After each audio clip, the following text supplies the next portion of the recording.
ध्यान रखना, निंदा का एक मनोविज्ञान है। क्यों लोग निंदा पसंद करते हैं? तुम अगर किसी से कहो कि यह नाम का आदमी संत हो गया है, कोई मानेगा नहीं। 25 दलीलें लोग लाएंगे कि नहीं, संत नहीं है, सब धोखाधड़ी है, सब पाखंड है। और तुम किसी के संबंध में कहो कि फला आदमी चोर हो गया है, तो कोई विवाद न करेगा। वह कहेगा, हमें पहले से ही पता है, वह चोर है ही, क्या हमें बता रहे हो? वह महाचोर है, तुम्हें अब पता चला, तुम्हारी आंखें अंधी थी, तुमने कभी देखा?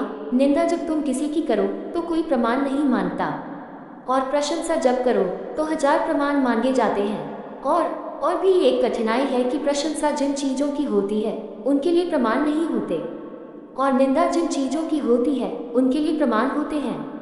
क्योंकि निंदा तो क्षुद्र जगत की बात है, उसके लिए प्रमाण हो सकते हैं। समझो किसी आदमी की तुम निंदा कर रहे हो कि उसने चोरी की, तो 4 आदमी गवाह की तरह खड़े किए जा सकते हैं कि इन्होंने उसे चोरी करते देखा। लेकिन तुम कहते हो कि कोई आदमी जाग गया, प्रबुद्ध हो गया, इसके लिए कहाँ गवाह खोजोगे? कहाँ से गवाह मौजूद करोगे? कौन कहेगा कि हाँ, मैंने इसको बुद्ध होते देखा? ये बात तो देखने की नहीं है, ये तो बुद्ध ही कोई हो तो देख सके, जो स्वयं बुद्ध हो वह देख सके, दूसरा तो कोई इसका गवाह नहीं हो सकता। मजे की बात देखना, जो प्रशंसा योग्य तत्व हैं उनके लिए प्रमाण नहीं होते, और उनके लिए लोग प्रमाण पूछते हैं। और जो निंदा है उसके लिए 1000 प्रमाण होते हैं, लेकिन कोई प्रमाण पूछता ही नहीं। प्रमाण के बिना ही स्वीकार कर लेते हैं लोग निंदा स्वीकार करना चाहते हैं, लोग तैयार ही हैं कि निंदा करो। तुम्हारे अखबार निंदा से भरे होते हैं, तुम अखबार पढ़ते ही इसीलिए हो कि आज किस किस की बखिया उधेड़ी गई। अखबार में जिस दिन निंदा नहीं होती उस दिन तुम उसे उदासी से सरकाकर एक तरफ रख देते हो कि कुछ खास बात ही नहीं है। जब अखबार में हत्या की खबर होती है, चोरी की, किसी की स्त्री के भगाने की, तलाक की, आत्महत्या की, तब तुम एकदम चश्मा ठीक करके एकदम अखबार पर झुक जाते हो कि एक शब्द चूक न जाए। इसलिए बेचारा अखबार छापने वाला आदमी निंदा की तलाश में घूमता रहता है। पत्रकारों की दृष्टि ही मिथ्या हो जाती है, क्योंकि उनका धंधा ही खराब है।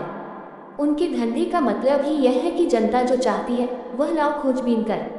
अच्छे से अच्छे आदमी में कुछ बुरा खोजो, सुंदर से सुंदर में कोई दाग खोजो, चांद की फिक्र छोड़ो, चांद पर वह जो काला धब्बा है उसकी चर्चा करो, क्योंकि लोग धब्बे में उत्सुक हैं, चांद में उत्सुक नहीं हैं। चांद की बात करो तो कोई अखबार खरीदेगा ही नहीं।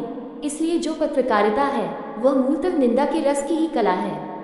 कैसे खोज लो, कहीं से भी कुछ गलत कैसे खोज लो, और जब तुम खोजने का तय ही किए बैठे हो तो जरूर खोज लोगे, क्योंकि जो आदमी जो खोजने निकला है उसे मिल जाएगी। ये दुनिया विराट है, इसमें अंधेरी रातें हैं और उजाले दिन हैं, इसमें गुलाब के फूल हैं और गुलाब के कांटे हैं। जो आदमी निंदा खोजने निकला है वह कहेगा कि दुनिया बड़ी बुरी है। यहाँ 2 रातों के बीच में एक छोटा सा दिन है, 2 अंधेरी रातें और बीच में छोटा सा दिन। और जो प्रशंसा खोजने निकला है वह कहेगा कि दुनिया बड़ी प्यारी है। परमात्मा ने कैसी गजब की दुनिया बनाई है, 2 उजाले दिन, बीच में एक अंधेरी रात। जो आदमी निंदा खोजने निकला है वह गुलाब की झाड़ी में कांटों की गिनती कर लेगा, और स्वभावतः कांटों की गिनती जब तुम करोगे तो कोई न कोई कांटा हाथ में गड़ जाएगा। तुम और क्रोधाग्नि से भर जाओगे। अगर कांटा हाथ में गड़ गया और खून निकल आया तो तुम्हें जो एक आध फूल खिला है झाड़ी पर वह दिखाई ही नहीं पड़ेगा। तुम अपनी पीड़ा से दब जाओगे, तुम गालियां देते हुए लौटोगे। जो आदमी फूल को देखने निकला है वह फूल से ऐसा भर जाएगा कि उसे कांटे भी प्यारे मालूम पड़ेंगे। वह फूल से ऐसा रस विमुग्ध हो जाएगा कि उसे यह बात दिखाई पड़ेगी कि कांटे जरूर भगवान ने इसीलिए बनाए होंगे कि फूलों की रक्षा हो सके। ये फूलों के पहरेदार हैं, सब तुम पर निर्भर है, कैसे तुम देखते हो, क्या तुम देखने चले हो। टॉक सुनने के लिए धन्यवाद। ओशो टॉक को सुनने के लिए बने रहे हमारे चैनल के साथ।